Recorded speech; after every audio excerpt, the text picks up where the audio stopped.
Breaking news చూస్తున్నారు. Pulivendula దాడిపై Jagan react అయ్యారు. దాడికి గురైన వైసీపీ ఎమ్మెల్సీ రమేష్ యాదవ్ కు జగన్ ఫోన్లో పరామర్శించడం జరిగింది. దాడి గురించి తెలుసుకుని ఫోన్లో పరామర్శించారు. మాజీ ముఖ్యమంత్రి జగన్ ప్రశాంత వాతావరణంలో ఎన్నికలు జరిగితే ఓడిపోతామని టీడీపీ వాళ్లకు తెలుసు అంటూ కూడా చెప్పుకొచ్చారు జగన్. ఓటమి భయంతోనే టీడీపీ దాడులు చేసినట్టు చెప్పారు ఆయన. అదృష్టం కొద్దీ ఎవరి ప్రాణాలకు ఏం జరగలేదు, సంతోషం అంటూ చెప్పారు ఆయన. మీకోసం ప్రాణాలు ఇవ్వడానికైనా సిద్ధమంటూ చెప్పుకొచ్చారు. ఇటు ఎమ్మెల్సీ రమేష్ జగన్ కు ఫోన్లో చెప్పుకొచ్చారు ఆయన. తమపై దాడి చేస్తున్న పోలీసులు పట్టించుకోలేదని జగన్ కు వివరించారు ఎమ్మెల్సీ రమేష్ యాదవ్. ఈ నేపథ్యంలో వాళ్ళిద్దరికి మధ్య అంటే ఇటు ఎమ్మెల్సీ రమేష్ యాదవ్ కి అలాగే వైసీపీ అధినేత మాజీ ముఖ్యమంత్రి జగన్ కు మధ్య ఎటువంటి ఫోన్ సంభాషణ జరిగింది ముందుగా చూద్దాం. మా తర్వాత డీటెయిల్ గా మాట్లాడుకుందాం.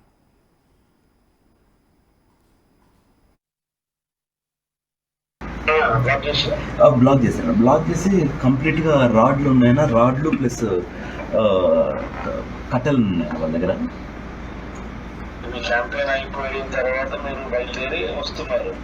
వచ్చేస్తున్నాం. అంతేనా? మా కారు ముందు ఒక కారు పెట్టారన్నా, కారు బ్యాక్ సైడ్ ఒక కారు పెట్టారన్నా. పెట్టేసి దగ్గర ఒక 100 మంది పైన దిగారన్న. మొత్తం వాళ్ళు 10 కార్లు వచ్చారన్నా. మా కారు చుట్టూ రౌండప్ చేసేసారన్న. రౌండప్ చేసేసి రాడ్లు ఉన్నాయన్న, తర్వాత పెద్ద పెద్ద రాళ్ళు తీసుకొచ్చినారు. దాని తర్వాత కట్టెలన్నీ తీసుకొచ్చి అద్దాలన్నీ పగలటం స్టార్ట్ చేశారన్న. కారుకు ఫ్రంట్ బ్యాక్ అంతా అద్దాలు ఏమి పగిలినా కూడా లోపలికి వాళ్ళు ఈ రాడ్లన్నీ పంపించలేకపోయారు. బ్యాక్ సైడ్ అద్దం గట్టిగా కొట్టేసరికి పగిలిపోయేసరికి అక్కడ రాడ్లు తీసుకొని అక్కడి నుంచి మన రామన్నకు ఫస్ట్ తలపైన కొట్టారన్న. తలపైన కొడితేనే నన్ను తలపైన కొట్టినప్పుడు నేను ఇట్లా ఫ్రంట్కు మూవ్ అయ్యేసరికి నా బ్యాక్ సైడ్ నా భుజం పైన గట్టిగా పడింది. పడుతూనే సరే అనేసి చుట్టూ రౌండప్ అయింది అనేసి ఇంకా డోర్లు పీకుతున్నాను, కానీ పీకలేకపోయారు. డోర్స్ అన్ని సెంటర్ లాక్ చేశాను. ఏంటో బండి పైన పెట్రోల్ పోసేస్తారు. బండి పైన పెట్రోల్ తెచ్చుకున్నారు, పెట్రోల్ పోసారు. పెట్రోల్ పోస్తానే ఇంకా బండి ఫైర్ చేస్తారనేసి ఇమీడియట్గా రామన్న అటు సైడ్ నుంచి దిగాన, నేను ఇటు సైడ్ నుంచి దిగే లోపల ఎదురు కారు ఉంది. కారు ఉంటేనే డ్రైవర్ ఫస్ట్ కారు తగిలిచ్చేసేయని చెప్పాను. ఆ కారు తగిలిచ్చేసి సైడ్లోంచి ఇట్లా తీసుకొని కొంచెం ముందుకు వచ్చేసరికి ముందు ఒక 50 to 100 మీటర్స్లో వీళ్ళు పోలీసులు ఉన్నారు. వాళ్ళకి ఇన్ఫార్మ్ చేశాను ఇట్లా ప్లాన్ చేసి. ఏంటంటే పోలీసులు అక్కడికి పరిగెత్తుకుంటూ వెళ్ళిపోయాను. అక్కడికి పోయేసరికి అంత వాళ్ళను డిస్బర్స్ చేసేసి రామన్ వాళ్ళందరినీ దీంట్లో కారులో తీసుకుని వచ్చారన్న. ఇక్కడికి మన హాస్పిటల్ తీసుకుని వచ్చారు. వెంటనే ఎంపీ గారు అందరూ వచ్చారన్న. పోలీసులు తీసుకొచ్చారు.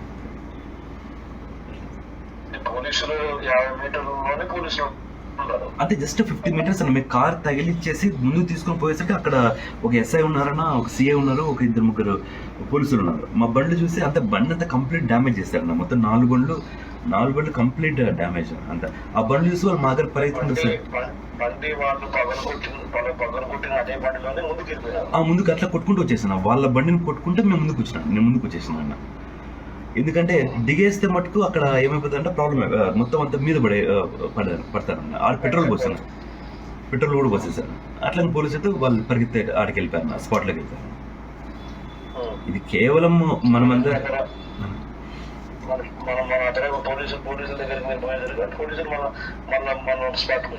అంతేనా? మనం పోయి చెప్తేంత వరకు కూడా వాళ్ళు అసలు వాళ్ళ ముందనే 10 కార్లు వెళ్ళాయన్నా. మేము అక్కడ ఉన్నామని కూడా తెలుసన్న పోలీసులకు. అయినా కూడా వాళ్ళు అక్కడ స్పందించలే, వాళ్ళు రాలేకపోయారు. మేము మా బండ్లు చూసి ఇవన్నీ గట్టిగా అడిస్తే అప్పుడు వాళ్ళు లోపలికి పోయారు. కేవలం అంతే, మనం స్ట్రాంగ్ ఉన్నామన్నా, గట్టిగా థింక్ చేస్తున్నాము అందరం అనే ఉద్దేశంతోనే అక్కడ వాళ్ళు కావాల్సిగా వచ్చి అసలు మాకొద్దు, మేము వాళ్ళతో అందరితో మాట్లాడేసి కారు ఎక్కువ వచ్చేస్తున్నాము. అట్లీస్ట్ ఏదో ఎదురుగా వచ్చాము, కలిసాము, లేకపోతే మేము ఏదో ఇట్లా అనే అది కూడా లేదు. మా జెండా అసలు వాళ్ళు మేము పోయినప్పుడు వాళ్ళు ఎవరు లేరు మా ఊర్లో. జస్ట్ మేము ఆ ఊర్లో ఉన్నామని చేసి వాంటెడ్గా ప్లాన్గా వచ్చారు. లేకపోతే పెట్రోల్ బాటిల్స్తో తీసుకురారు కదా, జస్ట్ వాంటెడ్గా ఏదైనా వాళ్ళకి ఓడిపోతాం భయంతో ఇవన్నీ చేయాలి. ఏం కాదన్నా, మీరు ఉన్నారన్నా, మాకు ఎంతవరకైనా కొట్లాడతామన్నా. మాకు మీరున్నారన్నా, దేర్ ఫర్ యూ అన్న. ఎనీథింగ్ అన్న, ఇట్లా ఎన్ని జరిగినా వి నెవర్ స్టెప్ బ్యాక్ అన్న. జస్ట్ యువర్ బ్లెస్సింగ్స్ అన్న. లేదన్నా, జస్ట్ ఫస్ట్ తలకు తగులుతానే ఇట్లా అందరం సైడ్కి వచ్చేసాను. వెనకాల బ్యాక్ గ్లాస్ పగిలిపోయేసరికి, అదర్వైజ్ అంత ఫైన్ అంతే. ఇప్పుడు డ్రెస్సింగ్ చేశాను, స్కానింగ్ కూడా మళ్ళీ చేపిస్తాను చెప్పానండి. ఇప్పుడు అది సంతోషం. ప్రాణాలంగా ఎవరికి ఇబ్బంది కాదా? మీకోసం మా ప్రాణాలు ఏమని చేస్తామన్నా. మీరు అంటే మీ బ్లెస్సింగ్స్ మీరంటే మాకు మీరంటే మాకు ధైర్యం అన్న. అంతే మీరు ఉంటే చాలు మాకు ఏ దానికైనా ready to fight with any people అన్న. వీళ్ళు ఏమవుతుంది అన్న, నథింగ్ అన్న.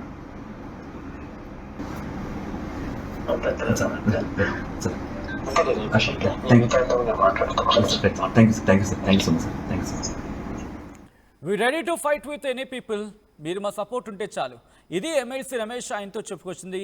ఆంధ్రప్రదేశ్ మాజీ ముఖ్యమంత్రి వైసీపీ అధినేత జగన్తో చెబుతోంది. దాంతోపాటు ఆ ఘటనకు సంబంధించి ఏం జరిగింది, వాటిని ఎలా ఫేస్ చేశారు, వాటిని ఫేస్ చేసిన తర్వాత వాటిని అంటే ఆ దాడి నుంచి తప్పించుకొని తాము ఎలా ప్రొటెక్ట్ చేసుకున్నారనే అంశానికి సంబంధించి చెప్పుకొచ్చారు. పోలీసులు అంశాన్ని పట్టించుకోవడం జరిగింది. అంటే పోలీసులు పట్టించుకోలేదంటూ చెప్పుకొచ్చిన సందర్భం, కానీ కొంత దూరం వెళ్ళిన తర్వాత పోలీసులు మళ్ళీ సేఫ్గా ఇంటికి తీసుకొచ్చారంటూ కూడా రమేష్ చెప్పిన కాన్వర్సేషన్లో మనం చూడొచ్చు. ఈ నేపథ్యంలో ఇటు ఆంధ్రప్రదేశ్ మాజీ ముఖ్యమంత్రి జగన్ ఇప్పుడు నేరుగా పులివెందులకు వెళ్ళి, ఎందుకంటే తనకు సంబంధించిన అడ్డా పులివెందుల, ఆ నేపథ్యంలో ఇప్పుడు అక్కడికి నేరుగా వెళ్ళబోతున్నారా, వెళ్ళి పరామర్శించే అవకాశం ఉందా? ఇటు జగన్ స్కెడ్యూల్ ఆ విధంగా మనం ప్లాన్ చేసుకోవడం జరుగుతుందా? ఈ అంశానికి సంబంధించి వైసీపీ ఏమంటుంది డీటెయిల్గా తెలుసుకునే ప్రయత్నం చేద్దాం. మా AP input editor Krishnamohan updates అందించేందుకు సిద్ధంగా ఉన్నారు. From the beginning of this episode morning నుంచి కూడా దీన్ని ట్రాక్ చేస్తున్నారు ఆయన. ఒకసారి కృష్ణమోహన్ దగ్గరికి వెళ్ళే ప్రయత్నం చేస్తున్నారు. కృష్ణమోహన్, రమేష్ని పరామర్శించడానికి ఫోన్లో అయితే పరామర్శించిన సందర్భం చూసాం. ఇప్పుడు నేరుగా ఆంధ్రప్రదేశ్ మాజీ ముఖ్యమంత్రి జగన్ రంగంలోకి దిగి నేరుగా అక్కడికి ఫైట్కి దిగే అవకాశం కనిపిస్తోందా, పొలిటికల్ ఫైట్కి?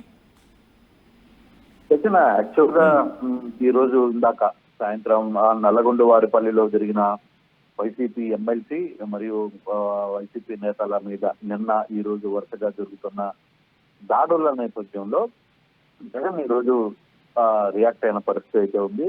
ఎమ్మెల్సీ రమేష్ యాదవ్ తో ఆయన మాట్లాడే ప్రయత్నం అయితే చేశారు. ఫోన్ లో దాదాపుగా 4 నిమిషాల పాటు ఆయన మాట్లాడారు. పూర్తిగా అసలు ఈ సంఘటన ఏం జరిగింది, నల్లగొండపాడుకి మీరు ఎంతమందితో వెళ్ళారు, ఎలా వెళ్ళారు, వెళ్ళే టయానికి ఎలా జరిగింది అనే మొత్తం కూడా దాంట్లో రమేష్ చాలా క్లియర్ గా చెప్పారు. మేము 4 కార్లలో నల్లగొండవాడిపల్లికి వెళ్ళాం, అక్కడ కలిసాం, అక్కడి నుంచి మళ్ళీ బయలుదేరి రిటర్న్ వస్తున్న నేపథ్యంలోనే దాదాపుగా 10 వెహికల్స్ లో వచ్చిన దాదాపుగా ఒక 100 మంది దాకా వచ్చి వెహికల్స్ మొత్తాన్ని కూడా మా వెహికల్స్ ని రౌండ్ అప్ చేశారు. ఒక సినిమా పక్కీలో దాడులు చేశారు. చేతుల్లో గటపార్లు ఉన్నాయి, కర్రలు ఉన్నాయి, తర్వాత సుత్తులు ఉన్నాయి, పెట్రోల్ ఉంది. ఇవన్నీ కూడా తీసుకుని వచ్చి దాడి చేసే ప్రయత్నం అయితే చేశారు. దాడి చేసిన నేపథ్యంలో నేను కొద్దిగా తప్పించుకోగలిగాను. వెనకాల ఉన్న వేముల రాముకి గట్టిగా దెబ్బ తగిలిన నేపథ్యంలో అతనికి 5-6 స్టిచెస్ పడ్డాయి. స్కానింగ్ కూడా జరుగుతోంది. తర్వాత బండి మీద పెట్రోల్ పోసే ప్రయత్నం చేశారు. పెట్రోల్ పోసినప్పటికీ ఇక అక్కడ ఉంటే తగలపెట్టేస్తారనుకున్న నేపథ్యంలోనే కారు డ్రైవరు పగిలిన అద్దాలు ఉన్న కారులో నుంచే నేరుగా ఎదురుగా వాళ్ళు పెట్టిన వాహనాన్ని ఢీకొట్టుకుని ముందుకి బయలుదేరి వచ్చేసాము. వాంటెడ్ గా ఇది ఒక ప్రీ ప్లాన్డ్ అటాక్ గానే జరిగింది. కొంత దూరంలో పోలీసులు ముందే 10 వాహనాలు వచ్చి మా మీద దాడి జరిగాయి. మళ్ళీ మేము పోలీసుల దగ్గరికి వెళ్ళి చెప్తే అప్పుడు పోలీసులు పరిగెత్తుకుంటూ వెళ్ళి అక్కడ వాళ్ళందరినీ చెల్లాచెదురు చేశారు. ఇది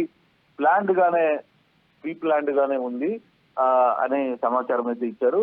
ఎవరికైనా ప్రాణాపాయం ఉందా అని కూడా జగన్ మాట్లాడిన పరిస్థితి అయితే ఉంది. ప్రస్తుతానికైతే ఎటువంటి ఇబ్బందులు లేదు. అయినా మేమేమీ భయపడలేదు. మీకోసం మేము సిద్ధంగా ఉన్నాం. దేనికైనా సరే అంటే రేపు జరగబోయే యుద్ధంలో మీరు ఉంటే చాలు మాకు, మేము దేనికైనా సిద్ధంగా ఉన్నామని చెప్పే ప్రయత్నం అయితే చేశారు.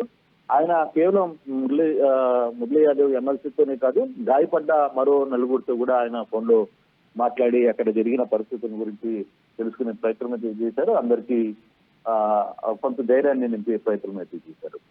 అయితే ఇప్పుడు జగన్మోహన్ రెడ్డి పులివెందులకి వస్తాడా ఈ వ్యవహారం మీద అనే అంశం మీద కొంత చర్చ అయితే జరుగుతుంది. ఇంకా సంఘటనలు జరిగాయి కాబట్టి పులివెందులకి వస్తారా అని ఒక చర్చ జరుగుతుంది. కానీ నాకున్న సమాచారం అయితే పులివెందులకి జగన్ వెళ్లాల్సిన పని ఉండదు అనేది. ఎందుకంటే ఇది కేవలం ఒక జెడ్పీటీసీ, అది కూడా ఏంటి 6 నెలల్లో జెడ్పీటీసీ పదవీ కాలం కూడా అయిపోద్ది. 6 నెలల్లో అయిపోయే ఈ జెడ్పీటీసీ పదవీ కాలం కోసం ఎలక్షన్స్ పెట్టడం, దాని మీద ఇంత పెద్దన ఖర్చు పెట్టడం, ఇంత గొడవలు చేయడం, ఈ సంఘటనని మొదటి నుంచి కూడా ఇందాక పేరునాయన కూడా అదే వ్యవహారాన్ని మాట్లాడారు. 6 నెలల్లో ముగిసిపోయి జెడ్పీటీసీని ఎలక్షన్ కమిషన్ పర్మిషన్ పెట్టి, వాళ్ళు ఎలక్షన్ కమిషన్ మీద ఒత్తిడి పెట్టి ఎలక్షన్ కి ఆదేశాలు ఇచ్చి, ఎలక్షన్ ఆదేశాలు ఇచ్చిన తర్వాత మళ్ళీ ఇప్పుడు జరుగుతున్న వైపు పోలీసుల్ని కంట్రోల్లో పెట్టి వ్యవహారం అంతా కూడా నడుపుతున్నారు. ఎలక్షన్ కమిషన్ ఇవన్నీ చూస్తుంది. మరి ఎలక్షన్ కమిషన్ ఏ విధంగా నీలం సహానితో కూడా వాళ్ళు నీలం సహాని కార్యాలయం ముందే వాళ్ళు ధర్నా చేశారు ఈరోజు. సో ధర్నా చేసి నిరసన తెలిపి పోయి వాళ్ళకి జరిగిన సంఘటనలంతా కూడా తెలిపి ప్రయత్నం అయితే చేశారు. అయితే ఇష్యూ నేపథ్యంలో అయితే సచిన్, జగన్మోహన్ రెడ్డి ఈ వ్యవహారంలో పులివెందులకి వస్తారా అన్న ఒక ప్రశ్నకైతే మాత్రం బహుశా అది రాకపోవచ్చు అనే సమాచారం అయితే అందుతోంది. బహుశా ఇంకొక 2 రోజులు 10వ తారీఖు వరకు 11వ తారీఖు వరకు ఈ అంటే క్యాంపెయిన్ ఉంటుంది. తర్వాత 12వ తారీఖు 11వ తారీఖు ఎలాగో ఒక రోజు అందరూ ఎలక్షన్ ఆపాలి. 12వ తారీఖున ఎలక్షన్ జరిగే పరిస్థితి, 14న కౌంటింగ్ ఉండబోతుంది. సో ఇటువంటి పరిస్థితుల్లో జగన్మోహన్ రెడ్డి పులివెందులకి హడావిడిగా వెళ్లాల్సిన పరిస్థితి ఉండకపోవచ్చు అనేది వైసీపీ వర్గాలు అయితే చెప్తున్నాయి. అంటే ప్రస్తుతం ఇష్యూకి సంబంధించి మాట్లాడిన క్రమంలో కూడా కాన్వర్సేషన్ మనం చూసాం. వైసీపీ చాలా సీరియస్ గా ముందుకు తీసుకెళ్లే అవకాశం కనిపిస్తోంది. సో అక్కడ ఉన్న ఎంపీ అవినాష్ రెడ్డికి పూర్తిగా ఈ అంశానికి సంబంధించి బాధ్యతలు అప్పగించినట్టు అనుకోవచ్చా? అంటే మొత్తం నువ్వే దీన్ని హ్యాండిల్ చేయని చెప్పి ఒకవేళ ఇష్యూ కనుక సాల్వ్ అవుతా అప్పుడు చూద్దామనే అంశానికి సంబంధించి అంటే ఆ కాన్వర్సేషన్ జరిగింది అనుకోవచ్చా ఇక్కడ?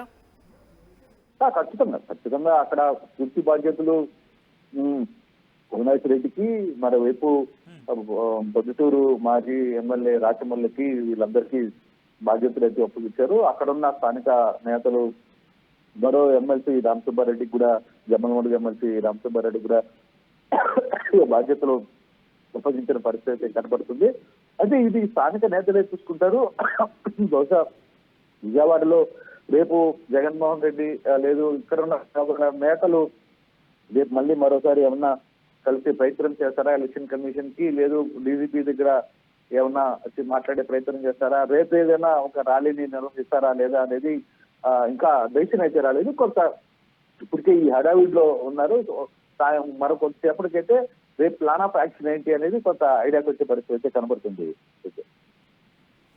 Right right Krishnamohan, thanks for the update. మొత్తంగా అయితే మాత్రం ఈ రోజు పులివెందుల సాక్షిగా ఇటు 2 తెలుగు రాష్ట్రాలకు సంబంధించి ఆ రాజకీయ వేడి ఉందనే చెప్పుకోవాలి. ఎందుకంటే కనుక పొలిటికల్గా వార్ ఏ స్థాయికి చేరుకుందో మనం చూసాం. ఎందుకంటే ఈ మధ్య ఇంత స్థాయిలో చర్చకు సంబంధించిన ఘటనలు 2 తెలుగు రాష్ట్రాల్లో చాలా తక్కువనే చెప్పుకోవచ్చు. సో ఈరోజు పులివెందుల సాక్షి ఈరోజు జరిగిన ఘర్షణాత్మక వాతావరణం, ఉద్రిక్త వాతావరణం ప్రస్తుతం హాట్ టాపిక్గా మారింది. ఈ క్రమంలోనే ఈరోజు జరిగిన ఘటనకు సంబంధించి వైసీపీ అధినేత ఆంధ్రప్రదేశ్ మాజీ ముఖ్యమంత్రి వైఎస్ జగన్ రియాక్ట్ అయ్యారు. పులివెందుల దాడిపై జగన్ ఫస్ట్ రియాక్షన్కి సంబంధించి మాట్లాడుకున్న సిచ్యువేషన్. దాడికి గురైన వైసీపీ ఎమ్మెల్సీ రమేష్ యాదవ్తో ఫోన్లో సంభాషించారు. ఆయన దాడి గురించి డీటెయిల్గా తెలుసుకున్నారు.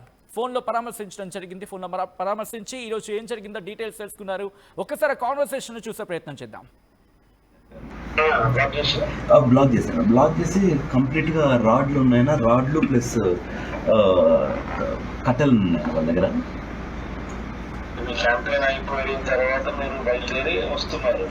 వచ్చేస్తున్నాం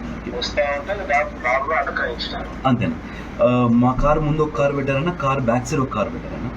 పెట్టేసి దగ్గర ఒక 100 మంది పైన దిగారన్న. మొత్తం వాళ్ళు 10 కార్లు వచ్చారన్న. మా కారు చుట్టూ రౌండప్ చేసేసారన్న. రౌండప్ చేసేసి రాడ్లు ఉన్నాయన్న, తర్వాత పెద్ద రాళ్ళు తీసుకొచ్చినారు. దాని తర్వాత కట్టెలన్నీ తీసుకొచ్చి అద్దాలన్నీ పగలటం స్టార్ట్ చేశారన్న. కారుకు ఫ్రంట్ బ్యాక్ అంతా అద్దాలు ఏమి పగిలినా కూడా లోపలికి వాళ్ళు ఈ రాడ్లన్నీ పంపించలేకపోయారు. బ్యాక్ సైడ్ అద్దం గట్టిగా కొట్టేసరికి పగిలిపోయేసరికి అక్కడ రాడ్లు తీసుకుని అక్కడి నుంచి మన రామన్నకు ఫస్ట్ తలపైన కొట్టారన్న. తలపైన కొడితేనే నన్ను తలపైన కొట్టినప్పుడు నేను ఇట్లా ఫ్రంట్కు మూవ్ అయ్యేసరికి నా బ్యాక్ సైడ్ నా భుజం పైన గట్టిగా పడింది. పడుతూనే సరే అనేసి చుట్టూ రౌండప్ అయింది అనేసి ఇంకా డోర్లు పీకుతున్నారు, కానీ పీకలేకపోయారు. డోర్స్ అన్ని సెంటర్ లాక్ చేశారు. ఏంటో బండి పైన పెట్రోల్ పోసేస్తారు. బండి పైన పెట్రోల్ తెచ్చుకున్నారు, పెట్రోల్ పోసారు. పెట్రోల్ పోస్తానే ఇంకా బండి ఫైర్ చేస్తారనేసి ఇమీడియట్గా రామన్న అటు సైడ్ నుంచి దిగాన, నేను ఇటు సైడ్ నుంచి దిగే లోపల ఎదురు కారు ఉంది. కారు ఉంటేనే డ్రైవర్ ఫస్ట్ కార్ తగిలిచ్చేసేయని చెప్పాను. ఆ కార్ తగిలిచ్చేసి సైడ్లోంచి ఇట్లా తీసుకొని కొంచెం ముందుకు వచ్చాక ముందు ఒక 50 to 100 మీటర్స్లో వీళ్ళు పోలీసులు ఉన్నారు, వాళ్ళకి ఇన్ఫార్మ్ చేశాను ఇట్లా ప్లాన్ చేసి. వెంటనే పోలీసులు అక్కడికి పరిగెత్తుకుంటూ వెళ్ళిపోయాను. అక్కడికి పోయేసరికి అంత వాళ్ళు డిస్బర్స్ చేసేసి రామన్ వాళ్ళందరినీ దీంట్లో కార్లో తీసుకుని వచ్చారని ఇక్కడికి మన హాస్పిటల్ తీసుకుని వచ్చారు. వెంటనే ఎంపీ గారు అందరూ వచ్చారండి, పోలీసులు తీసుకొచ్చారు. పోలీసులు తీసుకొచ్చారు.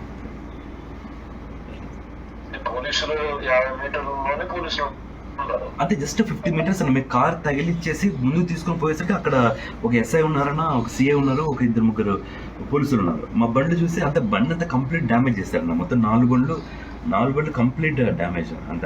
ఆ బండ్లు చూసి వాళ్ళు మా దగ్గర పరిగెత్తుకుంటారు. ముందుకు అట్లా కొట్టుకుంటూ వచ్చేసాను. వాళ్ళ బండిని కొట్టుకుంటే నేను ముందుకు వచ్చేసాను అన్న. ఎందుకంటే దిగేస్తే మటుకు అక్కడ ఏమైపోతుంది అంటే ప్రాబ్లమ్, మొత్తం అంతా మీద పడతారన్న. ఆడ పెట్రోల్ పోసాను, పెట్రోల్ కూడా పోసేసాను. అట్లా పోలీసు అయితే వాళ్ళు పరిగెత్తే ఆడికి వెళ్ళిపోయారు, స్పాట్లోకి వెళ్ళిపోయారు. ఇది కేవలం మనమంతా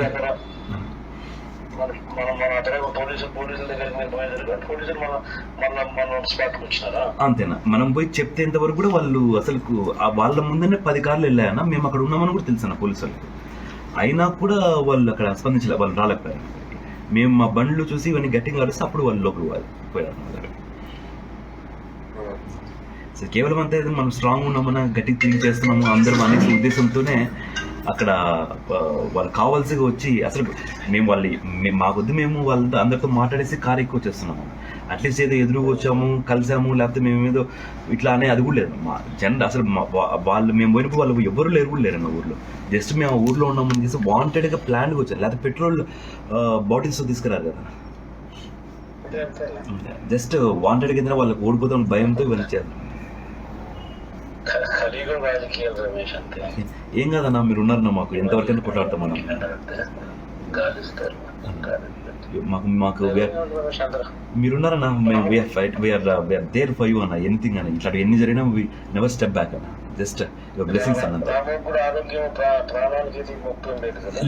లేదన్నా, జస్ట్ ఫస్ట్ తలకు తగులుతానే ఇట్లా అందరం సైడ్కి వచ్చేసాను. వెనకాల బ్యాక్ గ్లాస్ పగిలిపోయేసరికి, అదర్వైజ్ అంత ఫైన్ అన్న. అంతేనా, ఇప్పుడు డ్రెస్సింగ్ చేశాను, స్కానింగ్ కూడా మళ్ళీ చేపిస్తాను చెప్పాను. ఇప్పుడు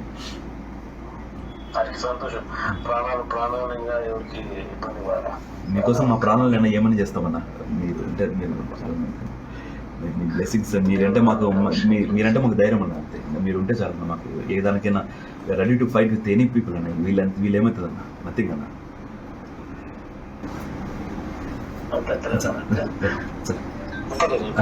థ్యాంక్ యూ.